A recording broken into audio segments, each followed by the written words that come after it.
Alright, what's up guys? It's Mitchell Ordini from Hunters for Hire, and today I have 4 Sword and Shield Deviljho sets to show you guys. And with these 4 sets, they're going to range in difficulty to make. So this first set I'm going to show you is actually the easiest, in my opinion, to make, but it's all going to depend on what decorations or jewels you are lucky enough to get. So with this set, we're going to have Attack Boost 7, Agitator 5, Weakness Exploit 3, Handicraft 2, and Critical Boost 1. So with that Handicraft 2, it's going to put us up in the white. Critical Boost is going to give us that little bit of extra damage. Weakness Exploit 3 is going to give us that extra damage on weak points. Agitator 5, which is going to give us a massive attack increase and affinity increase on a monster's rage. And then Attack Boost 7. So very, very strong set overall. So we'll go ahead and show the damage on it. So 56, that wasn't a critical hit though. 115, 102, and 105. None of those were crits. So we'll go again, try for crits. 148, 130, and 137. So those were all criticals, so max out at 137 and about 150 on the overhead smash. So if we go in, we'll go see the decorations for this set. So we have Critical Jewel 2, which is going to give us that extra 5% on critical hits. Challenger Charm to put us at Agitator 5. Tenderizer to give us that maximum Weakness Exploit mixed with the Dragon King Eye Patch. And then Death Stench is going to give us our Affinity plus 2 attack to help max out our attack, as well as a Challenger Charm to max out our Agitator. So pretty good set, and overall pretty simple to make. You don't get any of the set abilities. If you want to, you can switch out the feet pieces for Nergante's feet and mix around the set a little bit, then you'll get some health regen. But I'm just going to health regen my sword, but my sword is augmented for affinity level 1. So as you can see with the set, you're still at minus 5%. You'll be at minus 15% without it augmented, but then when Agitator is active, you are at a base 0. So as long as the monster is enraged, you're going to be fine on affinity. And it is going to be a very, very powerful set because you get that extra plus 20. So against Nergigante, this is going to be very, very strong to use. But then we'll go to the second set now. So the second set I feel like is a little bit harder to make based off the decorations you have to get. So going into this, we're going to have Attack Boost 4, Handicraft 4, Critical Eye 3, Weakness Exploit 3, Dragon Attack Level 2, Critical Boost 2, and Protective Polish. So Protective Polish, that's a very rare drop, but if you have it, it is so, so good with this because you can basically have White Sharpness for an entire fight, which is going to give you that 1.25 multiplier, which is super, super important if you can get it. So with the Attack Boost 4, the reason we do this is we use the Attack Charm plus 1 slot Jewel to give us that 5% affinity attack plus 12. Handicraft 4, that's going to almost max out our sharpness.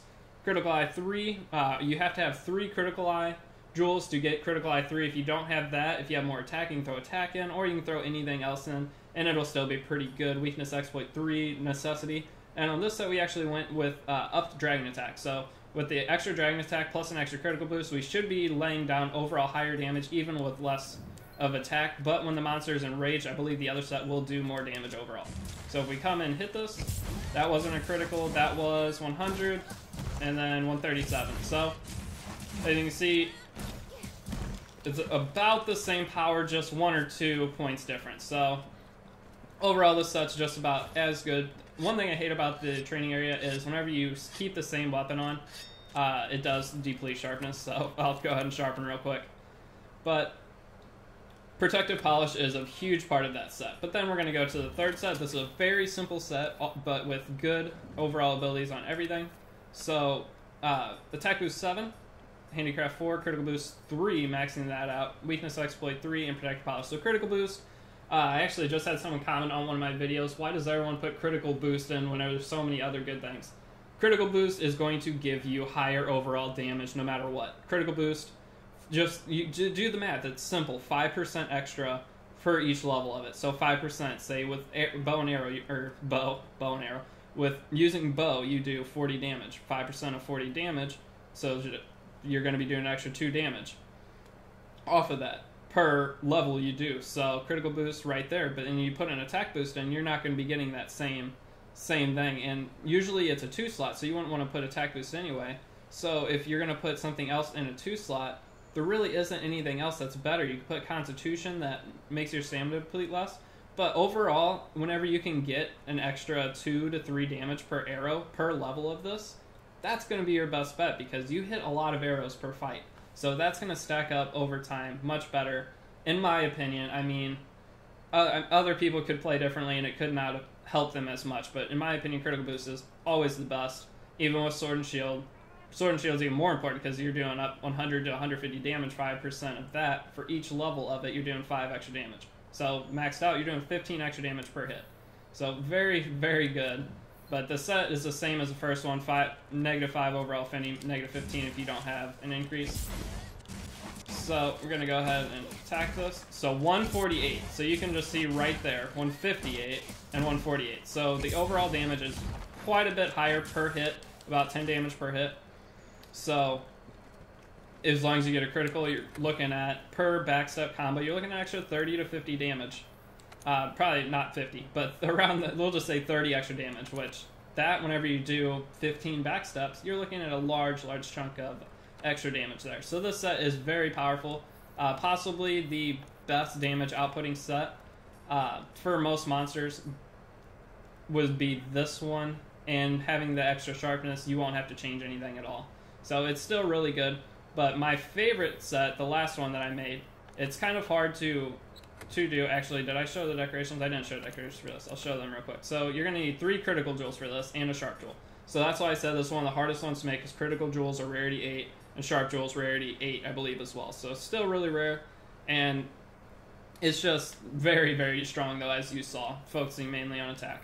So we're going to go into the last set, though. So the last set is all about consistency. So you can see the base affinity of the set is 20. So without it augmented, you would still have base 10. So that means this Deviljho weapon is just looking very, very good overall because of it. But with this set, I went with I have Rathalos Mastery, and the only reason I have that is because the Soul Helm and the Rathalos Male B both have 1 slots, which allow me to put critical eye jewels in. Plus, they give Weakness Exploit 2 on the chest and Critical Boost, which are 2 abilities I strive to get anyway. So both put together very good. Critical Eye level 6. We could have got up to level 7, but instead we put an attack charm in and put 1 slot in, and that's going to give us our same affinity we would have got putting another critical jewel in, but then we also get the bonus attack from that. So overall, that was the better move for this set. Then we have Weakness Exploit 3, Dragon Attack 2, Handicraft 2, Critical Boost 1, and Protective Polish. So this set is going to rely more on Protective Polish than the other sets, but if we go into, I'll just go ahead and set the affinity booster now, just to make sure we get it the first try. So regular hit 73, and I'm a potato. Sorry about that. I'm a potato. Try this again. So 148, 131, and down 132. So it doesn't have as much damage, but on your smaller slashes, 148, 131, and 132. So it does a little bit less damage, but it's going to be more consistent because of the extra affinity. So overall, there's a good chance it will output more damage throughout the entire fight, because once the affinity booster is gone on your other sets, you're going to be looking at base 0 or negative affinity if you don't hit a weak spot. And if you do hit a weak spot, you'll be at 50%. With this set, if you hit a weak spot, you're going to be at 70% base. So this set, overall consistency should be a lot better, and honestly, might get better time speed running. But it does have less sharpness, and it does have less overall attack, I would say. But like I said, consistency-wise, I think it is going to put out my best times. But I'm going to go try all these sets. I have tried them a little bit. They all work pretty dang good. Deviljho is just a very hard monster to hunt Sword and Shield with. My best time is around 5 minutes and 5 seconds. I was trying to get like around 4 minutes, just something pretty good that I could upload, but I haven't got that yet. So I don't know if I'm going to keep grinding for it, or if I'm just going to go use these Sword and Shields against some Tempered Elder Dragons and try to get some runs on those. But that's all I got for this video. If you guys are going to make any of these sets, let me know which one you're going to be able to make, just so I know like what jewels are the most common out of people watching my videos, so whenever I make sets in the future, I can kind of base that around them a little bit, so I don't make these crazy sets that no one can make. So I haven't shown the jewels for this, so let me show those real quick. Sorry about that. So we are going to have 6 expert jewels, 1 attack jewel, and a sharp jewel. So you need 6 expert jewels to make this set the same as I have it. If you don't have 6 expert jewels and you have, say, 5 and 2 attack jewels, or 4 and 3 attack jewels, you can do that instead, and it's still going to work pretty close to the same. You just won't have quite the same affinity, so the other sets will probably be better. But I just, like I said, focus mainly on affinity for this set, and it's pretty dang good in my opinion. But that's all I got for this video. Hopefully you guys can get some use out of these. If you are new, if you could drop a sub, that would be amazing. Or if this video helped you at all, if you could drop a like, that'd be cool too. No one's forcing you though, but like I said, that's all I got, and I will see you guys in the next video. Peace.